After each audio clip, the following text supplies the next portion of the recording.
Hi everyone, thanks for joining. So when we talk about cloud computing, we must understand the different type of cloud services and their typical use cases. For example, in your exam, you might get some questions on around, they will give you a scenario and they will ask you which cloud service is best suited for this scenario. So it is important to understand all three cloud services, that is IaaS, PaaS and SaaS.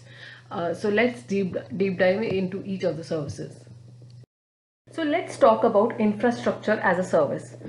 You can imagine infra as a service as hardware on rent.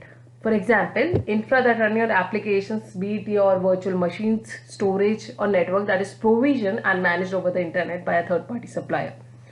It is most flexible as compared to your PaaS and SaaS model. Reason being, you are responsible for deploying your applications, OS versions, configuration, and so on. So you have the most flexibility in this case. And ensuring the services is up and running is a shared responsibility. So Azure, they are responsible for managing the infra, and the customer, they are responsible to ensure that their services are properly configured, up to date, and available to the customers. And some of the typical use cases are migrating workloads. So IaaS services on cloud, they are managed in a similar way as your on-prem infra.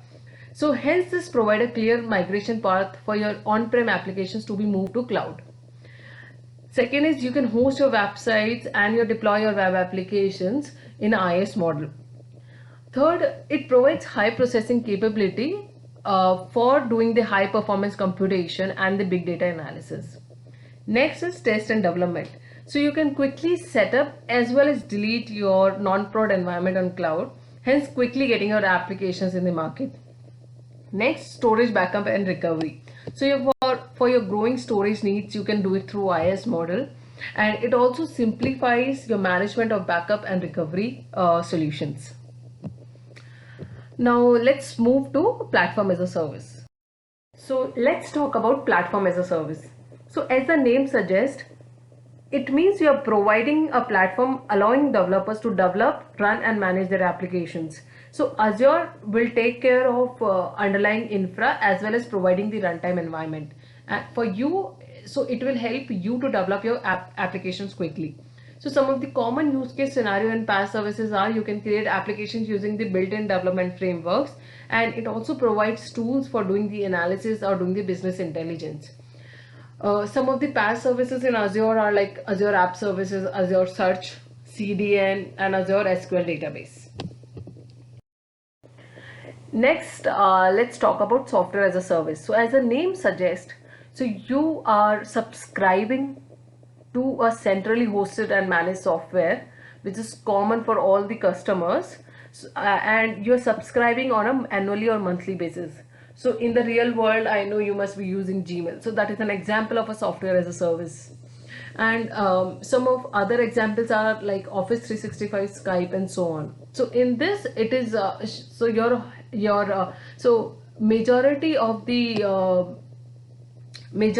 responsibility is with Azure to manage the software and so on, and customers are the users of that software. So in summary, so this slide actually clarifies. So if you see, let's talk about IaaS. So all the infra part like server, storage, networking, data center, physically plant and building, that is part of your IaaS model.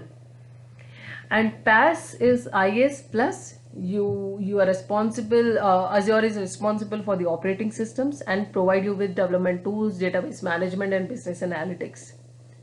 And SaaS is when even the hosted applications, these are provided as part of service. So this is SaaS model. I hope this figure clarifies, gives you a summarized view of what is IaaS, PaaS and SaaS. So IaaS, PaaS and SaaS each contains different level of managed services. You can use a combination of these three services best suited for your requirements. For example, you can use SQL database for which is a PaaS service for your database, or you can use VMs for hosting your infra, which is a IaaS service, or you can use like Office 365 for your users, which is a SaaS service. So basically, it depends on your requirements, what services in which model you want to use. So Thank you for your time, and see you in the next lecture.